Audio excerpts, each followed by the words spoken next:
Assalamualaikum warahmatullahi wabarakatuh. Perkenalkan saya Aulia Nur Aziza, NPM 10007031944 dari Program Studi Perencanaan Wilayah dan Kota Fakultas Teknik Universitas Islam Bandung. Di sini saya akan memaparkan hasil skripsi saya yang berjudul Evaluasi Keberadaan Kompetensi Gede Bage sebagai Upaya Pengendalian Banjir di Pasar Induk Gede Bage. Di sini terdapat latar belakang. Yang pertama ada faktor pemicu bencana banjir di Pasar Induk Gede Bage disebabkan karena intensitas curah hujan yang tinggi serta penyempitan dan pendangkalan Sungai Cipamuitan.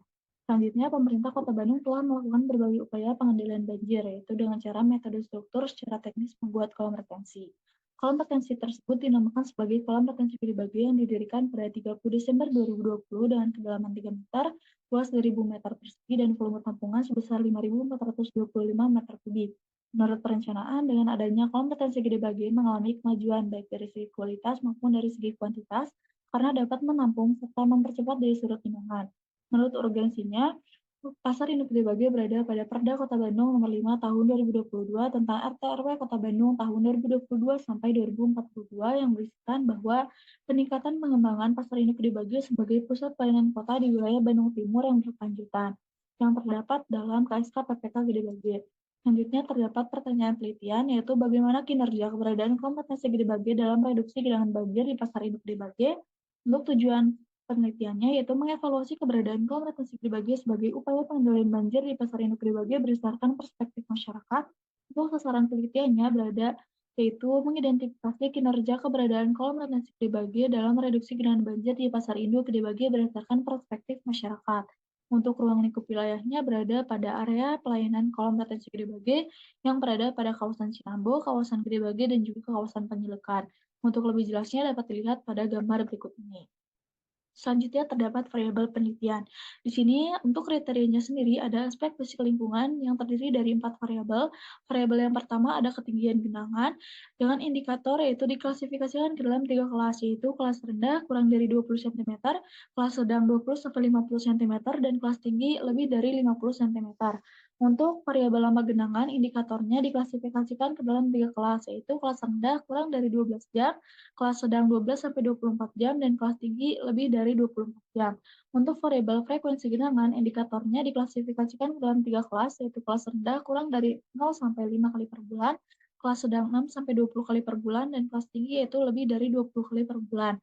Untuk variabel luas genangan, indikatornya diklasifikasikan ke dalam 3 kelas, yaitu kelas rendah kurang dari 1.000 meter persegi, kelas sedang 1.000 sampai 3.000 meter persegi, dan kelas tinggi yaitu lebih dari 3.000 meter persegi. Untuk metode pendekatan, di sini menggunakan metode pendekatan kuantitatif dan juga metode pendekatan deskriptif. Untuk metode pengumpulan data menggunakan data primer dan juga data sekunder. Untuk metode analisis data menggunakan analisis perspektif masyarakat. Di sini terdapat kerangka berpikir yang terdiri dari fenomena, isu, pertanyaan penelitian, tujuan, sasaran, metode penelitian, metode pengumpulan data, metode analisis, serta output. Output yang dihasilkan yaitu nantinya penilaian serta rekomendasi guna peningkatan kinerja keberadaan kolam retensi Gede Bage sebagai upaya pengendalian banjir di Pasar Induk Gede Bage. Selanjutnya terdapat hasil analisis perspektif masyarakat baik sebelum dan setelah adanya kolam retensi Gede Bage. Untuk indikator tinggian genangan sebelum adanya kolam retensi yaitu berada lebih dari 50 cm dan setelah adanya kolam retensi Gede Bage berkurang menjadi kurang dari 20 cm. Untuk indikator lama genangan sebelum adanya kolam retensi yaitu berlangsung selama 12 sampai 24 jam dan setelah adanya kolam retensi yaitu berkurang menjadi kurang dari 12 jam.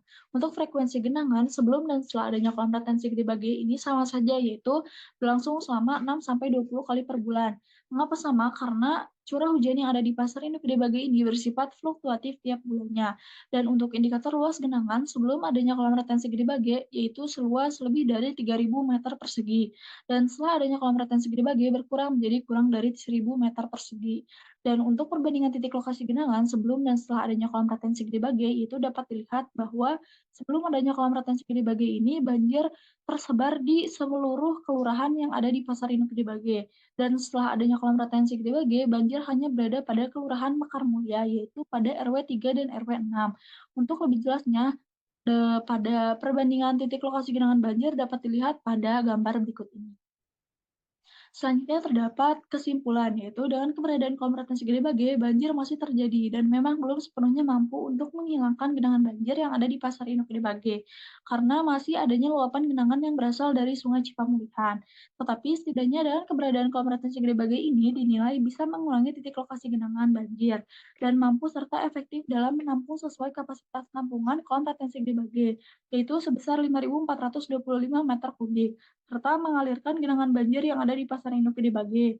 Tetapi hal tersebut juga harus diimbangi dengan kondisi keadaan di sekitarnya.